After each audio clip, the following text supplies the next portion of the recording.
Shalom Sidra de Shoftim, deuxième montée, un roi, pourquoi? De la deuxième montée de notre Sidra se trouve la mitzvah de nommer un roi. Et pourtant, lorsque le peuple s'adressa au prophète Shmuel pour demander un roi à Dieu, dit à Shmuel, c'est de moi qu'ils ne veulent pas. Que Dieu voulait-il du peuple qui paraissait innocemment tout simplement vouloir accomplir la mitzvah décrite dans notre Sidra?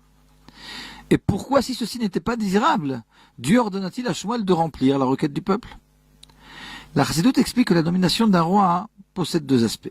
Premièrement, l'aspect de vase, faire en sorte qu'il y ait de l'ordre, que les hommes ne s'entre-dévorent pas, car l'envie et la jalousie risquent d'entraîner l'irrespect des lois sociales, et le roi est censé induire la crainte nécessaire à l'ordre social. Deuxième point, deuxième aspect, lorsque la morale règne, le roi est exempt pour ses sujets tant au niveau moral qu'au niveau intellectuel, est censé hausser le peuple par ses décrets à des niveaux qu'ils n'auraient pas atteints d'eux-mêmes. Il en est de même pour le peuple d'Israël, dont le roi par excellence est Dieu, et dont le rôle du roi ici-bas, le roi de chair et d'os, est de dévoiler au sujet la volonté divine. Là aussi, existe deux niveaux. Premier niveau, si les Bnei Israël ne possèdent pas la crainte divine de base, le roi est censé induire cette crainte. Deuxième niveau, lorsque les Bnei Israël sont plus raffinés, le roi est censé hausser le peuple vers des niveaux élevés de divinité qu'ils n'auraient pu atteindre d'eux-mêmes. C'est ce niveau que Shmuel souhaitait pour le peuple.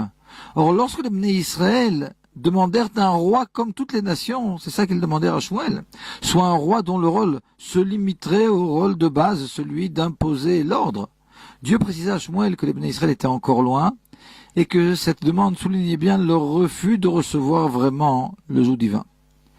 Dieu accepta pourtant la demande de Shmuel, sachant que la crainte de base qu'un roi introduirait par la force des choses dans le royaume était un premier pas qui, à long terme, amènerait vers les niveaux les plus raffinés de crainte divine.